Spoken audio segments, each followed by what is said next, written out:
สบายดีพ่อแม่FCพ่อแม่ปาลุงสุขคนก็จะเป็นฝั่งลาวฝั่งไทยหรือต่างประเทศวันนี้น้องเมย์ก็สิมาอัปเดตห้างที่ว่าน้องเมย์สิมาขายเครื่องโดย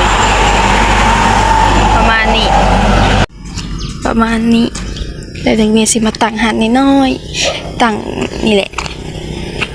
สิมาขายเฮียงไปขายทางคุณบ่มากับน้องไม้โดยสบายดี หน้ายองๆเจ็บท้องออกมาน้ำเพลินแหละ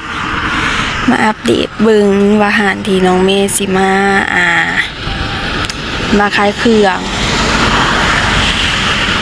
แน่ถ่ายคลิปแน่นี่ถ่ายคลิปทอดเช้าครับเที่ยงแล้วก็หอบแรงประมาณบ่าย4 โมง5 โมงนี่น้องเมก็สิออกมาขายเครื่องสิขายอยู่วันนี้เพราะมันก็มีหลายหม่องอยู่ประมาณนี้เพราะว่ามันก็บ่มีป่าเลยมันมีกระบอกเป็นขายปิ่งเอ็นประมาณนี้น้องเมสิขายนิดหน่อยก่อนพอได้เด็กกำไรงาม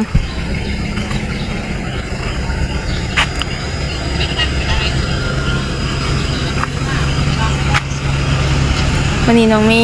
บ่ได้ไปหาเห็ดเด้อว่าสิไปหาเห็ดมื้อเช้านี่แหละเจ็บหัวไข้ขึ้นอีกแล้วเป็นอะไรที่ว่ากินสดน้ำอุ่นใส่มันก็ทนเราเจ็บหอดขมับ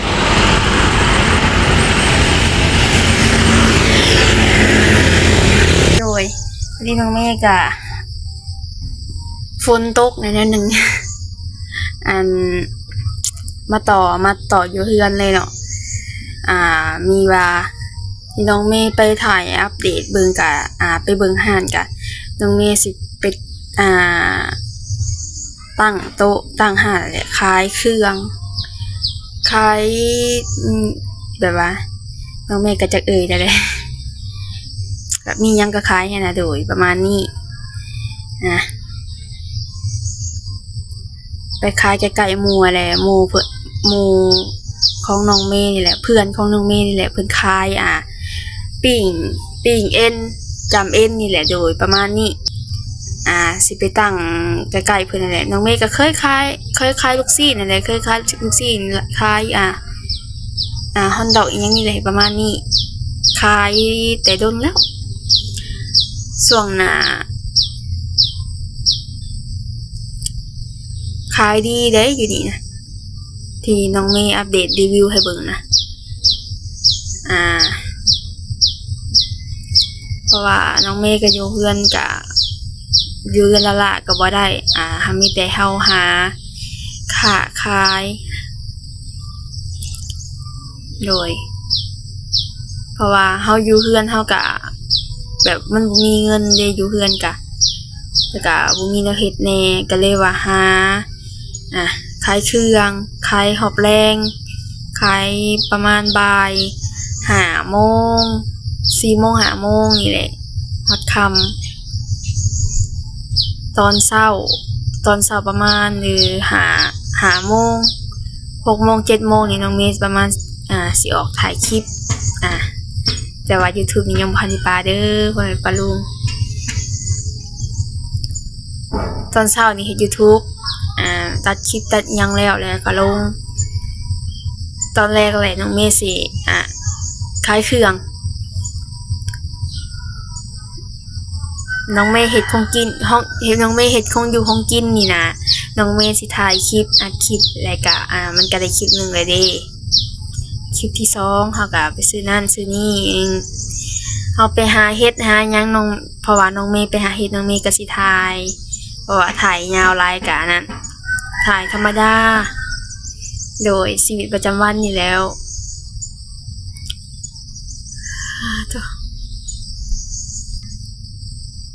ฝนตกได้ทางนี้ทางลักซิปนี่ทางสวรรณเขตนี่ มื้อวานนี่นะตกทางเพิ่นซิมแต่บ่ได้ตกทางนี้มื้อนี้ตกทางนี้แหละอยู่เพิ่นซิมตกอยู่บ่วะเห็นเพิ่นคาดไถนาอยู่เด้เพิ่นสิหว่านเขาแล้วบรรยากาศโอ้น้องเมย์ก็มานั่งนี่แหละร้อนแฮงเมื่อวานนี่ก็น้องเมย์ได้เฮ็ดหลายเด้โห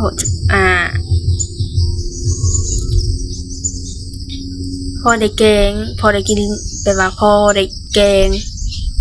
โดยเอามาแกงซุปพ่อเฒ่าแม่เฒ่าเพิ่นกินเฮ็ดกระดอกใหญ่เติบเฮ็ดกะ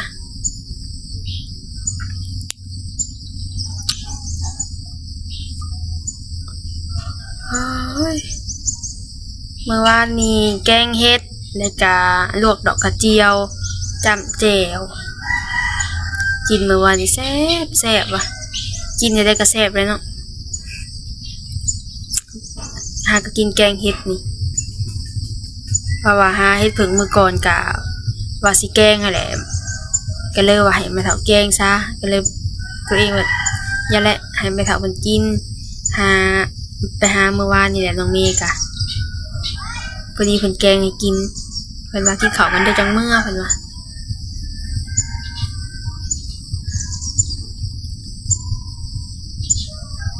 อากาศก็โอนเอาอีหลีเนาะ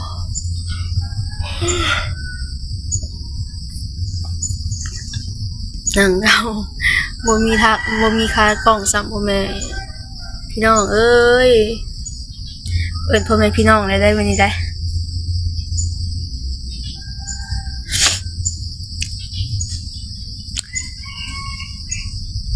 โอ้ยอากาศใครแน่บ่ร้อนบ่หนาวธรรมดาฝนหากะเซาตกดิ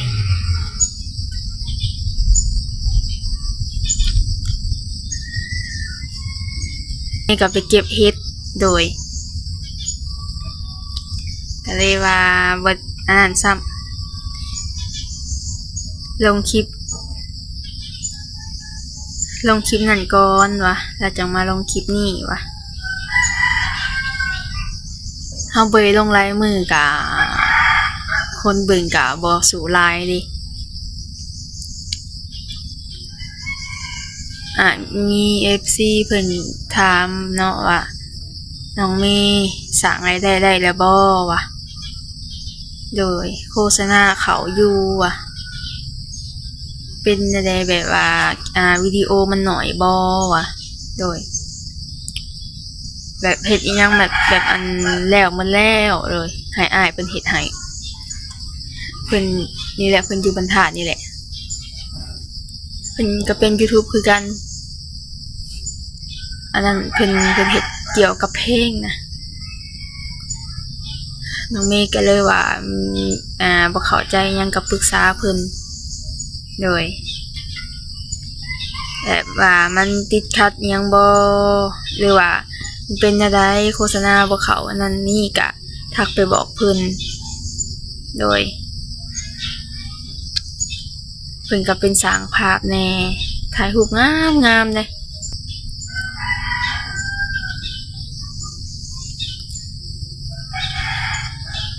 อากาศก็นี่แหละเปลี่ยน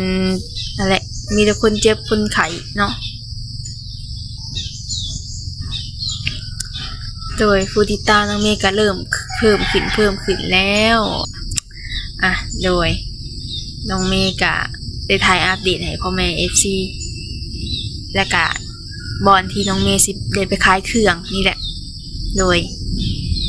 เพราะว่าเฮาก็เฮ็ดหลายวิธีแล้วก็เฮาสิอยู่เรือนนั่นล่ะก็บ่ได้ถ่ายคลิปเฮาถ่ายคลิปแล้วก็สินั่งอยู่วันนั้นมันก็บ่ได้เฮาก็ต้องหาเบียกเฮ็ดหาขายเครื่องถ่ายคลิปนี่แหละลงตลอดแต่ว่าเฮาก็บ่ได้ลง 3-4 มื้อแหละก็สิตั้งใจเฮ็ดคลิปลงอีกโดยมีแต่ว่าสำหรับคลิปนี้น้องเมย์ก็ขอจบคลิปเพียงแต่เท่านี้คลิปหน้าพบกันใหม่เด้อโดย ฝากปิดกำลังใจติดตามน้องเมย์เด้อเบิ่งคลิปบ่ขับโฆษณาโดยน้องเมย์ว่าผิดพลาดประกันใดขอโทษขออภัยเด้อไปแล้วสบายดี